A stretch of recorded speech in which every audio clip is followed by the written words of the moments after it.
ஏற்படுத்தி தந்த ஐஎன்டிசி மாநில பொதுச்செயலாளர் மற்றும் நிர்வாகிகளுக்கும் மற்றும் தமிழ்நாடு மின்வாரிய பொது ஒப்பந்த தொழிலாளர்கள் முன்னேற்ற சங்கத்தின் நிறுவனர் அண்ணன் மதிப்புக்கும் மரியாதைக்குரிய தோழர் ஜி சரவணன் அவர்களுக்கும் மற்றும் அனைத்து நிர்வாகிகளுக்கும் முதற்கான என் வணக்கத்தை கூறி என் உரையை ஆரம்பிக்கிறேன்.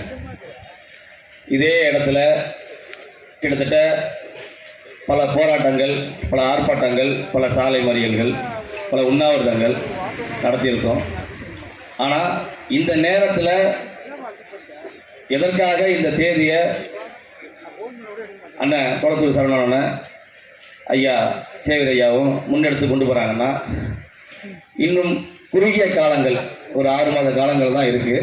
இந்த 6 மாத காலங்களுக்குள்ள நமது மாண்புமிகு முதலமைச்சர் ஐயா கவனத்திற்கு கொண்டு போய் இந்த ஒப்பந்த தொழிலாளர்களுக்கு நீங்கள் வழங்கிய 2021 தேர்தல் வாக்குறுதியை ஒரு அடையாளப்படுத்தி ஒரு பணி நிறுவனத்தை வழங்கணும் அப்படின்றதுக்காக மிகப்பெரிய ஒரு பல இன்னல்களும் பல இடைவெளிகளும் தாண்டி குறுகிய காலத்தில் இந்த ஒரு ஆர்ப்பாட்டத்தை முன்னெடுத்து நம்ம பயணித்து கொண்டிருக்கிறோம்.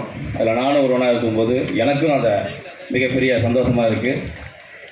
ஏன்னா பல தோழர்கள் பல விதமாக நம்மளுடைய போராட்டத்தை கொச்சைப்படுத்தியிருக்காங்க. அதில் என்னையும் பல பேர் பலவிதமாக பேசியிருக்காங்க. இவர் ஒரு அமைப்பை சார்ந்து இருக்க மாட்டாங்க, பல அமைப்பில் இருக்காங்க, அப்போ எப்படி ஒரு கோரிக்கை வென்றெடுக்க முடியும் அப்படின்னு என்னை பல தோழர்கள் பேசினாங்க. நான் எந்த அமைப்பிலும் ஆதாயத்தை தேடி போகலை, எனக்கு பதவி கொடுங்க நான் தேடி போகலை. ஒப்பந்த தொழிலாளர்களுக்கு வேலை கொடுங்க, என்னை நம்பி உள்ளவங்களுக்கு வேலை வாங்கி கொடுங்க, அந்த ஒரே ஒரு கோரிக்கையை தான் முன்னெடுத்து போயிட்டு இருக்கேன்.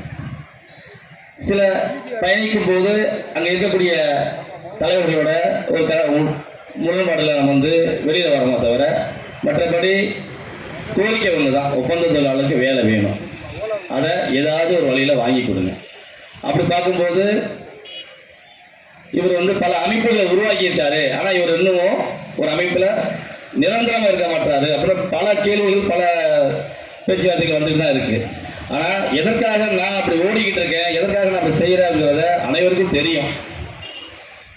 இன்னைக்கு எத்தனை மீட்டிங் நடத்தாலும் அந்த இடத்துல நான் என்னுடைய ஒப்பந்த தொழிலாளராக எனக்கு கொடுக்கக்கூடிய அந்த அமைப்பில் ஒரு வாய்ப்பை நான் கால் ஊன்றி நிற்கிறேன். ஏன், எதற்காக யோசிச்சு பாருங்க.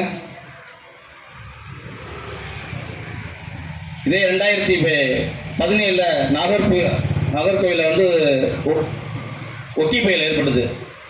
அப்போ மிகப்பெரிய ஒரு அமைப்பு சார்பாக நம்ம அங்கே போய் அந்த ஆர்ப்பாட்டம் முடிச்சுட்டு இதே இடத்துல ஆர்ப்பாட்டம் பண்ணி 8 மணி அளவில் அந்த போராட்டம் கலைஞ்சி போனாங்க.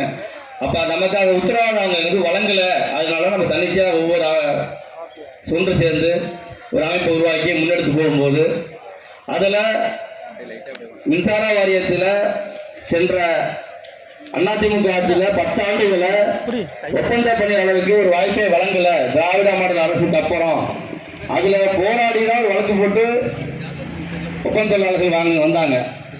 அதனால் நமக்கு ஒரு அமைப்பு தனியாக உருவாக்கி போகணும். மின்சார வாரியத்தில் இல்லாத ஒரு பதவி உருவாகுனுச்சு. அந்த பதவி உருவாகிறதுக்கு நானும் ஒரு காரணமாக இருந்தேங்கிறத நான் இந்த நேரத்தில் பதிவு செய்ய விரும்புகிறேன்.